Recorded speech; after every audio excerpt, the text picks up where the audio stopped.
तो hello student, welcome back to my channel Samrat Academy. तो दोस्तों, मेरा नाम है आकाश और आज की वीडियो बहुत ही ज़्यादा इंपॉर्टेंट होने वाली है, क्योंकि आज की वीडियो में हम डिस्कस करने वाले हैं क्लास 10th हिंदी के महत्वपूर्ण प्रश्न के बारे में। ठीक है, और मैं महत्वपूर्ण गद्यांश और पद्यांश आपको इस वीडियो में बताने वाला हूँ। और देखिए, सबसे ज़्यादा बच्चों को प्रॉब्लम होती है गद्यांश और पद्यांश में, लेकिन मैं ऐसा गद्यांश और पद्यांश आपको बताने वाला हूँ कि मात्र दो ही अगर आप याद कर लेते हैं तो कोई भी नहीं जानता, और दो ही आ सकता है। जो आप इस वीडियो में पढ़ रहे हो वही आ सकता है। इसलिए मैं गारंटी दे रहा हूँ, क्योंकि पहले मैं आपको दिखाना चाहता हूँ। देखिए, 2011 में, 13 में, 15 में, 17 में, 19 में, देखिए दो दो साल का गैप दिया है। 19 के बाद 21 में, तो 21 में एग्जाम हुआ नहीं आपका, तो 22 में बहुत ही ज़्यादा चांस है इस क्वेश्चन को आने का। ठीक है, तो बस एक प्रश्न अगर आप तैयार कर लेते हैं तो कौन जानता बस यही आ जाए और आपका काम बन जाए, क्योंकि सबसे ज़्यादा परेशानी बच्चों को उसी में होती है, गद्यांश और पद्यांश में, और सबसे ज़्यादा मार्क्स के यही आते हैं। और पद्यांश की भी बात करूँ तो देखिए, पद्यांश में भी 11 में, 13 में, 15 में, 17 में, 19 में, विश्वास नहीं मानेंगे, वेरी वेरी मोस्ट इंपॉर्टेंट है। 19 के बाद 21 में आने वाला था, लेकिन 21 में पेपर हुआ नहीं, तो 22 में बहुत ज़्यादा चांस है। वेरी वेरी मोस्ट आईएमपी है। मेरे प्यारे विद्यार्थियों, आपसे बस विनम्र निवेदन है कि आपको लिए ही हम लोग ये पढ़ा रहे हैं। अगर आप अच्छे से तैयारी कर रहे हैं, 100% मैं आपको बता रहा हूँ कि बहुत ही अच्छा मार्क्स हिंदी में अचीव करके आएंगे। गद्यांश पद्यांश अगर आपका क्लियर हो जाता है तो और सारा जो टॉपिक है हिंदी में वो तो आराम से आप कवर कर पाएंगे। ठीक है, सबसे ज़्यादा इसी में परेशानी होती है, लेकिन मैं आप लोगों को इस वीडियो में बहुत ही ज़्यादा महत्वपूर्ण गद्यांश और पद्यांश के बारे में डिस्कस करना है। इसको मेरे प्यारे विद्यार्थियों, भले ही आपके पास 10 मिनट का समय है, उस समय को पूरा दीजिए, क्योंकि ये दोनों बहुत ही ज़्यादा महत्वपूर्ण प्रश्न है। ठीक है, जितनी तारीफ करूं उतना कम है, क्योंकि आप देख सकते हैं कि किस प्रकार ये प्रश्न पूछे गए हैं। तो चलिए मैं आप लोगों को बताता हूं कि किस प्रकार इसे आप पढ़ेंगे, कैसे याद करेंगे, और किस प्रकार इसे लिखने का तौर तरीका क्या होना चाहिए। देखिए, सबसे पहले यही आपका गद्यांश है, यह गद है आपका। ठीक है, ये गद्यांश इतना बड़ा दिया हुआ है कि कुसंग का ज्वर सबसे भयानक होता है। देखिए, आराम से पढ़ रहा हूँ, आराम से चीज़ें समझते जाइएगा। ठीक है, ज़्यादा समय नहीं लगेगा। कुसंग का ज्वर सबसे क्या होता है, भयानक होता है। यह केवल नीति और सद्वृत्ति का ही नाश नहीं करता, बल्कि बुद्धि का भी क्या करता है, क्षय करता है। किसी युवा पुरुष की संगति यदि बुरी होगी तो वह उसके पैरों में बंधी चक्की के समान होगी, जो उसे दिन पर दिन अवनति के गड्ढे में गिराती जाएगी, और यदि अच्छी होगी तो सहारा देने वाली बाहु के समान होगी, जो उसे निरंतर उन्नति की ओर बढ़ाती जाएगी। तो ये तो आपका क्या है, गद्यांश, महत्वपूर्ण गद्यांश। तो गद्यांश को एक या दो बार अच्छे से आपको पढ़ लेना है। ठीक है, गद्यांश को जब एक से दो बार आप अच्छे से पढ़ ले रहे हैं, इसके बाद नीचे आपको प्रश्न दिया रहेगा। ठीक है, आप प्रश्न में पहला प्रश्न ये पूछा रहेगा आपसे कि प्रस्तुत अवतरण के पाठ और लेखक का नाम लिखिए। तो जिसमें पाठ और लेखक का नाम लिखते हैं उसको हम बोलते हैं क्या, संदर्भ। क्या बोलते हैं, संदर्भ बोलते हैं। तो पहला पॉइंट तो ये कि आपको संदर्भ लिखना पड़ेगा। पहला पॉइंट यहाँ से आपको ये मालूम चल गया कि आपको क्या लिखना पड़ेगा, संदर्भ लिखना पड़ेगा। ठीक है, इसके बाद रेखांकित अंशों की व्याख्या। जो भी जितने पूरे के पूरे ही अंडरलाइन किया हुआ है, पूरे का पूरा गद्यांश पे ही किया हुआ है, तो पूरे गद्यांश का आपका व्याख्या भी बताना है। मतलब ये बहुत ही मोस्ट इंपोर्टेंट है। ठीक है, इसके बाद स में 3 पॉइंट दिया है कि युवा पुरुष की संगति के बारे में क्या कहा गया है, और इसके बाद दूसरा पॉइंट यहाँ से कि अच्छी संगति से होने वाले लाभों का उदाहरण देकर समझाइए, और तीसरा पॉइंट कि कुसंग का क्या प्रभाव होता है। ठीक है, बहुत ही ज़्यादा महत्वपूर्ण है। सबसे पहले मैं आपको बताऊंगा यहाँ पे संदर्भ लिखकर, क्योंकि पहला पॉइंट हल करना है ना कि प्रस्तुत अवतरण के पाठ और लेखक का नाम। पाठ और लेखक का नाम पूरा का पूरा संदर्भ में ही इंक्लूड होता है। ठीक है, तो देखिए मैं बता रहा हूँ किस प्रकार लिखना है। मेन पॉइंट यहीं से स्टार्ट हो रहा है और यहीं से पूरा का पूरा नंबर आपको मिलने वाला है। देखिए, संदर्भ में कैसे आप लिखेंगे कि प्रस्तुत प्रस्तुत गद अवतरण, प्रस्तुत गद अवतरण आचार्य रामचंद्र शुक्ल। इनको ब्लैक पेन से लिखना है, ब्लैक पेन से नाम लिखना है इनका, ताकि अच्छा लगे। आचार्य रामचंद्र शुक्ल, एग्जामिनर बहुत ही अच्छा मार्क्स देगा आप लोगों को। आचार्य रामचंद्र शुक्ल। ठीक है, प्रस्तुत गद अवतरण आचार्य रामचंद्र शुक्ल द्वारा लिखित लिखित एवं हमारी पाठ्य पुस्तक, लिखित एवं हमारी पाठ्य पुस्तक, हमारी पाठ्य पुस्तक हिंदी के, यहाँ पे हिंदी को ब्लैक पेन में लिखना, ब्लैक पेन से आप लोगों को लिखिएगा, हिंदी के गदखंड, हिंदी के गदखंड, हिंदी के गदखंड में क्या है, संकलित है, संकलित है या लिया गया, ऐसे भी लिख सकते हैं, संकलित है, संकलित, चैप्टर का नाम लिखिए, संकलित मित्रता, संकलित मित्रता नामक निबंध से क्या है, निबंध से अवतरित है। बस इतना छोटा ही आपको लिखना है, क्या है, संदर्भ में लिख देना है, क्योंकि संदर्भ में हमसे बस दो ही चीज पूछता है। एक आपका पूछेगा कि लेखक का नाम, तो लेखक का नाम यहाँ से इंक्लूड हो गया, आचार्य रामचंद्र शुक्ल जी हैं, और दूसरा पूछता है किस चैप्टर से लिया गया, पाठ का नाम, तो पाठ का नाम है मित्रता। ठीक है, बस यही दो चीज आपको दिखाना होता है, और ये बताना है कि हिंदी के गदखंड में संकलित किया मित्रता नामक निबंध से लिया गया। बस यही 2-3 पॉइंट आपको दिखाना होता है कि आचार्य रामचंद्र शुक्ल जी लिखे हैं और मित्रता नामक चैप्टर से लिया गया है यह, और हिंदी के गदखंड से लिया गया है, बस हिंदी के गदखंड निबंध से। बस यही 3 पॉइंट आपको दर्शाना है संदर्भ में, संदर्भ यहाँ पर कंप्लीट हो गया। ठीक है, अब पूरा का पूरा नंबर आपको क्या हो जाएगा, मिल जाएगा, क्योंकि वेरी मोस्ट इंपोर्टेंट है। अब इसके बाद दूसरा यहाँ पे है कि रेखांकित अंशों की व्याख्या कीजिए। तो चलिए देखते हैं रेखांकित अंशों की व्याख्या। सबसे मेन पॉइंट यही होता है रेखांकित अंशों की व्याख्या। वैसे तो सभी मोस्ट इंपोर्टेंट होता है, लेकिन यह करना बहुत ही ज़्यादा जरूरी है, रेखांकित अंशों की व्याख्या। तो एक बार हम तो पढ़ ही दिए हैं आप लोगों को, ठीक है, एक बार आप लोग पढ़ लीजिए अच्छे से कि कुसंग का ज्वर सबसे भयानक होता है। यह केवल नीति और सतवृत्ति का ही नाश नहीं करता, बल्कि बुद्धि का भी क्षय करता है। किसी युवा पुरुष की संगति यदि बुरी होगी तो वह उसके पैरों में बंधी चक्की के समान होगी, और जो उसे दिन पर दिन अवनति के गड्ढे में गिराती जाएगी, और यदि अच्छी होगी तो सहारा देने वाली बहू के समान होगी, जो उसे निरंतर उन्नति की ओर उठाती जाएगी। पढ़ लिया आपने। अब चलिए देखिए यहाँ पे व्याख्या, वो जितना भी रेखांकित अंश किया था उसका व्याख्या करना है। तो रेखांकित अंश की व्याख्या हेडिंग आपको प्यारी से डाल लेना ब्लैक पेन से, और लिखना है यहाँ पे कि शुक्ल जी कहते हैं कि बुरी संगति घातक बुखार के समान हानिकारक होती है। भाई देखिए, जिस प्रकार बुखार आपको क्षति पहुंचाता है, आपको नुकसान पहुंचाता है, उसी तरह बुरी संगति भी आपको ना नुकसान पहुंचाएगी। ये 100% लिखित बात है, और आप लोग भी जानते हैं कि बुरी संगति, भाई जिस प्रकार की संगति में रहेंगे उसी तरह का व्यवहार वो भी करेगा, उसी का व्यवहार आप भी सीखेंगे। जिस तरह कोई व्यक्ति यदि भयानक ज्वर से ग्रसित हो तो वह ज्वर उसके शरीर और स्वास्थ्य को क्या कर देता है, नष्ट कर देता है। देखिए शुक्ल जी कह रहे हैं कि जब कोई व्यक्ति को अगर भयानक कोई ज्वर आता है, बुखार आता है, तो वो बुखार वो व्यक्ति के शरीर को क्या कर देता है, नष्ट कर देता है, और तथा कभी कभी तो प्राण भी ले लेता है। उसी प्रकार बुरी संगति हमारी नैतिकता, सदाचार, मन तथा बुद्धि को भी क्या कर देता है, नष्ट कर देता है। बुरी संगति हमारी नैतिकता को, सदाचार को, मन को, बुद्धि को क्या कर देता है, नष्ट कर देता है।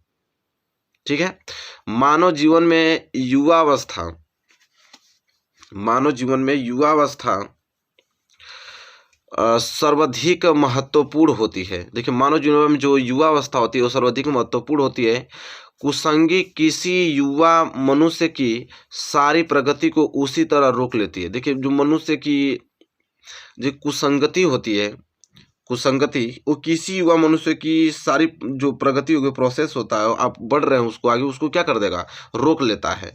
जिस तरह पैर में बंधा हुआ भारी पत्थर किसी व्यक्ति को आगे बढ़ने नहीं देता है, उसी प्रकार प्राय उसे गिरा देता है। देखिए किसी भी मनुष्य के पैर में अगर आप पत्थर बांधे हुए हैं तो वो आगे बढ़ने नहीं देगा, वो अपने वजन की तरफ घिसेगा और आपको गिरा देगा। उसी प्रकार कुसंगति में जो लिप्त मनुष्य का पतन होने लगता है, और वह दिन प्रतिदिन पतन के मार्ग पर क्या होने लगता है, अग्रसर होता रहता है। इसके विपरीत अच्छी सुसंगति हमारे लिए एक ऐसी सुदृढ़ बाह अर्थात सहारा होती है। कवि जी ये कह रहे हैं कि उसी के जस्ट विपरीत अगर कोई अच्छा मित्र मिल जाए तो आपका भाई हमेशा वो सहयोग करेगा, आपका सहारा बनेगा वह, और हमेशा आपको उन्नति की ओर ले जाएगा। तो जो हमें गिरने नहीं देता है, वही कह रहे हैं कि अगर अगर अच्छा व्यक्ति आपको मिल जाए तो कभी आपको गिरने नहीं देगा, अपितु उन्नति के पथ पर निरंतर आगे बढ़ाती है। अच्छी संगति हमेशा उन्नति की ओर आके बढ़ाती जाएगी और जीवन को शुद्ध और सात्विक तथा उन्नत बनाती है। तो देखिए मेरे प्यारे विद्यार्थियों, पूरा का पूरा ये चैप्टर मित्रता पर रिलेटेड था। और मित्रता, देखिए रट्टा आपको मारना नहीं है, रट्टा कभी जीवन में नहीं मारना आपको, बस दिमाग से ये बात करना है कि इसमें क्या चीज़, सारांश क्या निकला है। कवि जी ने, जो आचार्य रामचंद्र शुक्ल जी हो, मित्रता के बारे में क्या कहा है, तो बहुत ही सिंपल भाषा में उन्होंने कहा है कि बुरी संगति रहेगी तो भाई वो जैसा वो व्यवहार करेगा वैसा व्यवहार आप भी करेंगे, ठीक है। अगर अच्छी संगति रहेगी तो भाई आपको सहारा देने वाला रहेगा, अभी कभी भी आपको मार्ग को भटकाएगा नहीं, आपके मार्ग को अच्छा रखेगा, हमेशा आपको अच्छी राय देगा, आप हमेशा उन्नति के रास्ते पर बढ़ते जाएंगे, ठीक है। और वहीं बुरी संगति रहेगा तो भाई अपने तरफ खींचेगा वो। तो बहुत सारी चीज़ों को रिलेटेड उन्होंने व्याख्या किया। तो बस वो सारी चीज़ें अपने दिमाग से एक्सप्लेन करके आपको अपने एग्जाम में लिखना है, ना कि पूरा रट्टा मारना, जैसे जैसे मैं लिखा हूँ उसी तरह लिखना है, नहीं। आप इसको एक या दो बार अच्छे से रीड कर कर और अच्छे से समझ कर, और मित्रता तो सब लोग किए हैं भाई अपने, उसी प्रकार आप लोग अच्छे से एक्सप्लेन करके लिख देना है, पूरा का पूरा नंबर आप लोगों को मिल जाएगा। तो ये तो रेखांकित अंश की व्याख्या रही, ठीक है। अभी 2-3 काम और करना है इसमें। देखिए तीसरे वाले में 3 काम है कि युवा पुरुष की संगति के बारे में क्या कहा गया है, और दूसरा कि अच्छी संगति से होने वाले लाभों का उदाहरण देकर समझाइए। फिर कुसंग का ज्वर क्या प्रभाव होता है, जो कुसंग ज्वर होता है उसका क्या प्रभाव होता है। तो देखिए इन तीनों चीज़ों का उत्तर इसमें आपको मिलेगा देखने को। और मैं बताना चाहूँगा आप लोगों को, पहला है कि युवा पुरुष की संगति के बारे में क्या कहा गया है। तो चलिए देख लेते हैं क्या कहा गया है। तो युवा पुरुष की बुरी संगति उसे अवनति के गड्ढे में प्रतिदिन गिराती जाएगी। कह रहा है कि युवा पुरुष की जो बुरी संगति होता है उसे अवनति के गड्ढे में प्रतिदिन गिराती जाएगी, और यदि अच्छी होगी तो वह उसे निरंतर उन्नति की ओर अग्रसर करेगी। ये बात तो फिक्स है भाई, आप लोग भी जानते हैं इस बारे में कि अगर युवा पुरुष की बुरी संगति होगी तो अवनति के गड्ढे में तो प्रतिदिन गिराती जाएगी। अगर वहीं अच्छी मित्रता मिल जाए, अच्छे लोग मिल जाए, तो उसे निरंतर आपको उन्नति की ओर अग्रसर करेंगे, ठीक है। तो देखिए इसमें रट्टा मारने वाली कोई चीज़ है, वेरी मोस्ट इंपॉर्टेंट है, सारी चीज़ याद है, बस यही आपको लिखना है एग्जाम में, ठीक है।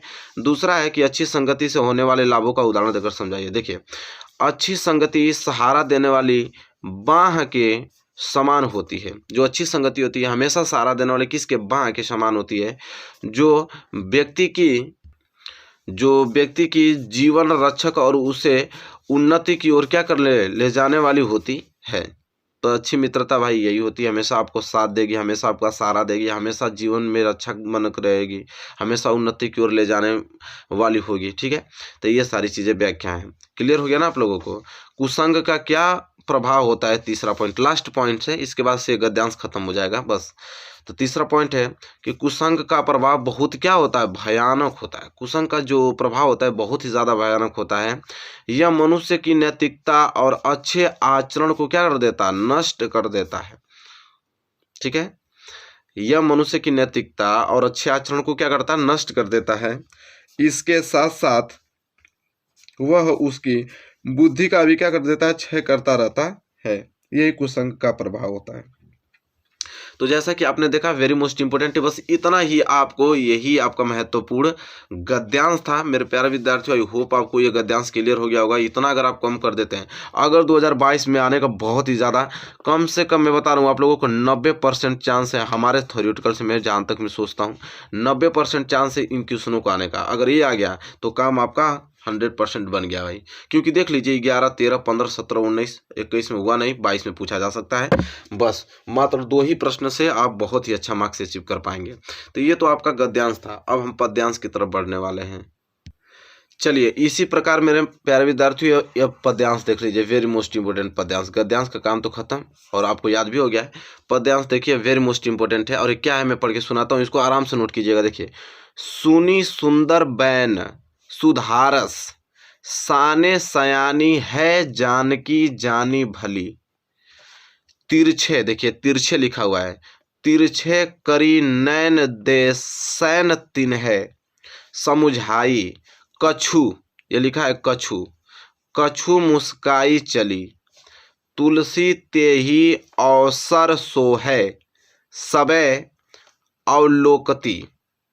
लोचन, ये लाहू लिखा है, लाहू अली, अनुराग तड़ाग में भानु उदय, बिगसी मनो मंजुल कंज कली।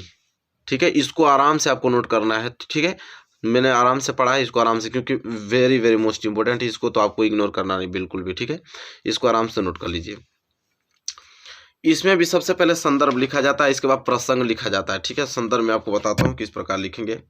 और यहाँ पे संदर्भ हुआ है, देखिए संदर्भ को कैसे लिखेंगे कि यह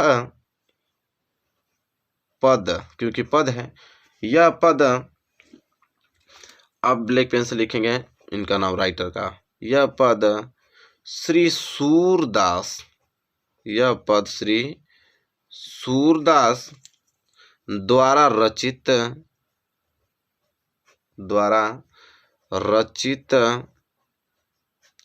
सूरसागर नामक ग्रंथ से, तो सूरसागर जो नामक ग्रंथ है, इसको हम ब्लैक पेन से लिखेंगे, सूरसागर नामक ग्रंथ, सूरसागर नामक ग्रंथ से हमारी पाठ्य पुस्तक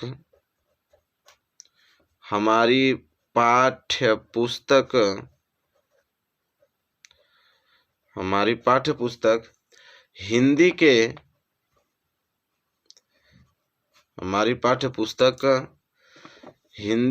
काव्यखंड, हमारी पाठ्य पुस्तक हिंदी के काव्यखंड में क्या है, काव्यखंड में संकलित, बस छोटा सा ही बस होने वाला है, काव्यखंड में संकलित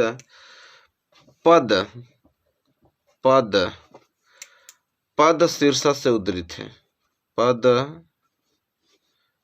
शीर्षक से उद्धृत है।